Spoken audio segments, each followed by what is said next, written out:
اعوذ باللہ من الشیطان الرجیم بسم اللہ الرحمن الرحیم۔ محرم الحرام اور سفر کے یہ ایام کیونکہ حضرت مولا امام حسین علیہ السلام کے حوالے سے منسوب ہیں، اور یہ سفر کے آخری ایام بھی مولا رسول خدا کی شہادت اور حضرت امام حسن علیہ السلام کی شہادت اور ساتھ ساتھ چہلم حضرت امام حسین علیہ السلام ان سے منسوب ہیں۔ تو اسی حوالے سے کچھ حقائق کو سمجھنا بہت ضروری ہے۔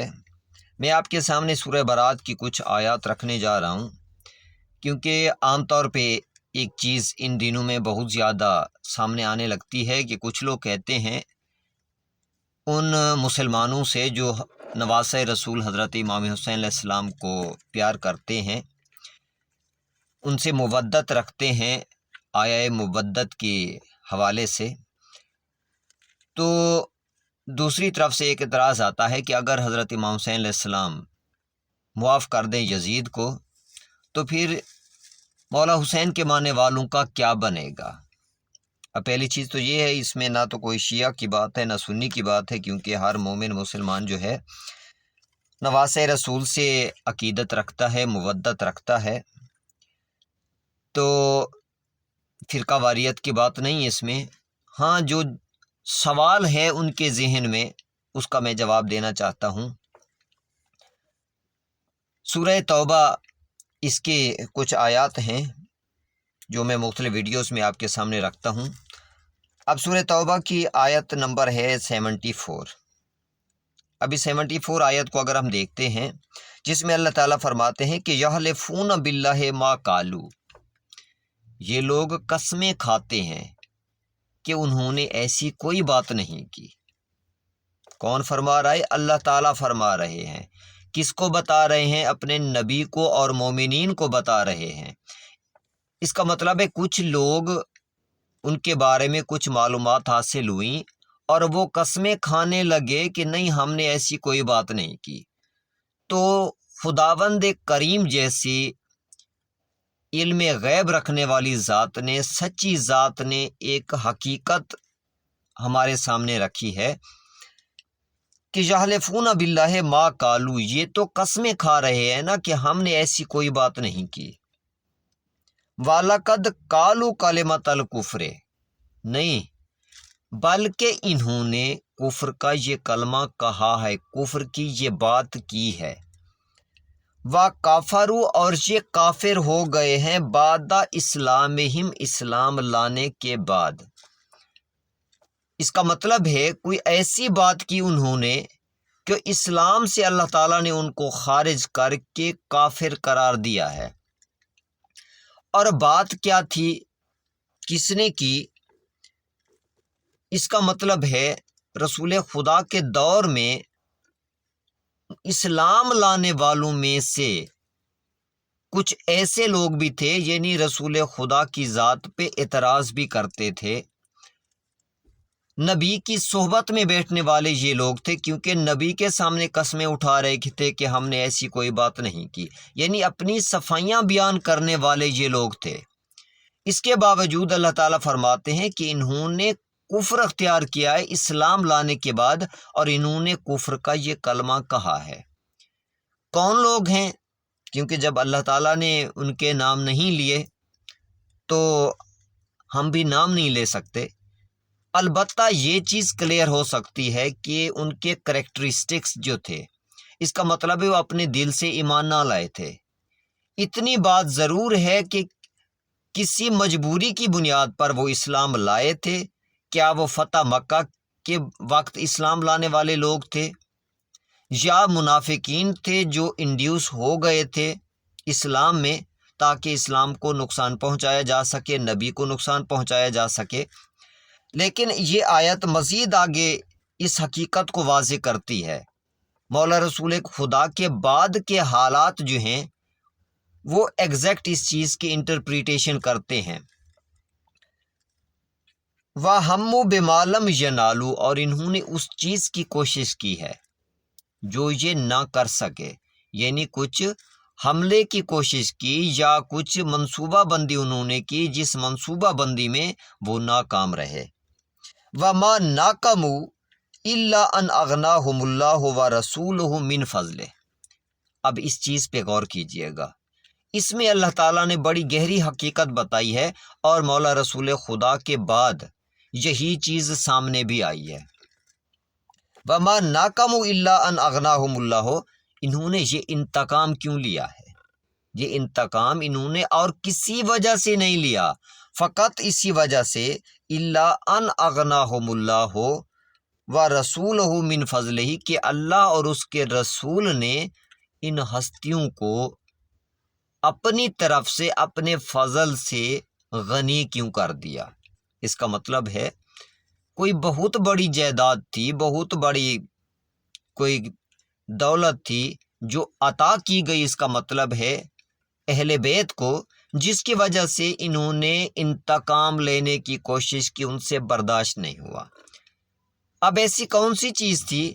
تو انسانی تاریخ ہمیں بتاتی ہے کہ باغ فدق کا کوئی معاملہ تھا جو اہل بیت کو عطا کیا گیا تھا، تاکہ اہل بیت معاشی طور پہ مضبوط رہیں اور اللہ کے دین کی خدمت کرتے رہیں اسی طرح سے، اور معاشیات کی طرف ان کو جانے کی ضرورت نہ پڑے۔ اسی وجہ سے اللہ تعالیٰ نے اپنے اہل بیت کی عزت کو مد نظر رکھتے ہوئے، ان کی غیرت و حمیت کو مد نظر رکھتے ہوئے ان کو غنی کر دیا۔ ایگزیکٹ یہی چیز بعد میں سامنے آتی ہے کہ یہی اقتدار تھا، یہی دولت تھی، اسی چیز کے لیے ایون کربلا کی جنگ ہوئی۔ تو اس کا مطلب یہ ہے کہ اس وقت اس قسم کے لوگ تھے جنہوں نے ایسی بات کی، بات کرنے کے بعد اللہ تعالیٰ نے پھر آگاہ کیا ہے کہ ان لوگوں نے کفر اختیار کیا ہے بعد اسلامہم، اسلام لانے کے بعد۔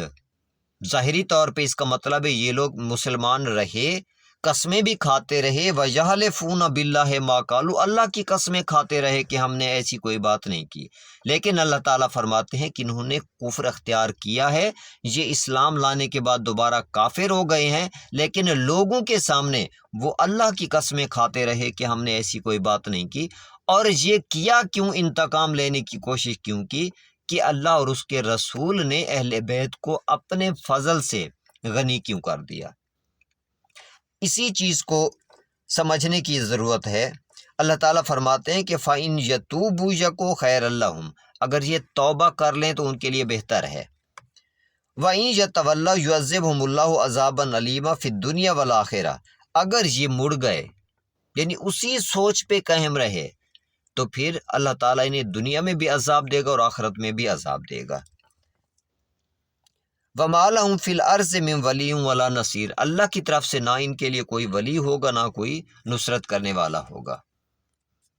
اس سے اگلی آیت میں یعنی کہ 75 میں اللہ تعالیٰ فرماتے ہیں کہ ان میں سے ایسے لوگ بھی ہیں جنہوں نے اس خواہش کا اظہار کیا، یہ دعا کی کہ اللہ تعالیٰ بھی ہمیں اس طرح سے اگر غنی کر دے تو ہم اس کی راہ پہ عطا کریں گے، لیکن جب ان کو اللہ نے عطا کیا تو انہوں نے بخل کیا، یعنی بخیل فطرت لوگ تھے یہ، جو اہل بیت کو یہ اللہ کے فضل سے غنی ہوتا نہیں دیکھ سکتے تھے۔ اس کے بعد اللہ تعالیٰ فرماتے ہیں فَعَاقَبَهُمْ نِفَاقًا فِي قُلُوبِهِمْ إِلَىٰ يَوْمِ يَلْقَوْنَهُ بِمَا أَخْلَفُوا اللَّهَ مَا وَعَدُوهُ وَمَا كَانُوا يَكْذِبُونَ، یہ تکذیب کرنے والے لوگ تھے کیونکہ انہوں نے اپنے وعدے کی خلاف ورزی کی۔ خدا سے جو وعدہ کیا کہ ہمیں بھی اللہ تعالیٰ اگر امیر کر دے تو ہم بھی اس کی راہ میں عطا کریں گے۔ اب غور کیجئے کہ کون سے امیر لوگ تھے کہ جنہوں نے بخل کیا، یا اس قسم کے لوگ کن میں ملیں گے؟ جو غنی بھی ہوئے اور ساتھ ساتھ اہل بیت کے غنی ہونا جن کو برداشت نہیں ہو رہا تھا، تو اہل بیت کے ساتھ بعد میں جنگیں بھی انہی لوگوں نے کی ہیں۔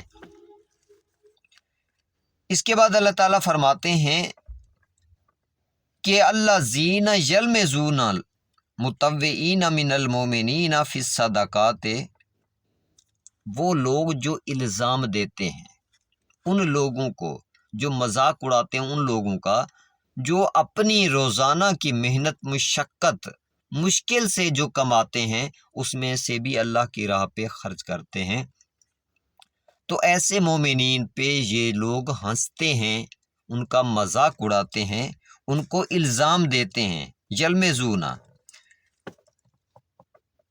تو ان کے لیے اللہ تعالیٰ فرماتے ہیں کہ ساخر اللہ منہم وَلَهُمْ عذاب علیم، ان پہ اللہ ہنستا ہے اور ان کے لیے عذاب علیم ہے۔ اگلی آیت غور طلب ہے اور اس پہ غور کیجئے گا۔ اللہ تعالیٰ فرماتے ہیں کہ استغفر لہم، اے میرے نبی چاہے آپ ان کے لیے استغفار کریں، او لا تستغفر لہم، یا آپ ان کے لیے استغفار نہ کریں، ایک جیسی چیز ہے۔ ان تستغفر لہم 70 مرتن، اگر آپ ان کے لیے 70 مرتبہ بھی توبہ کریں، فلن یغفر اللہ لہم، اللہ ان کو مغفرت ان کی نہیں فرمائیں گے۔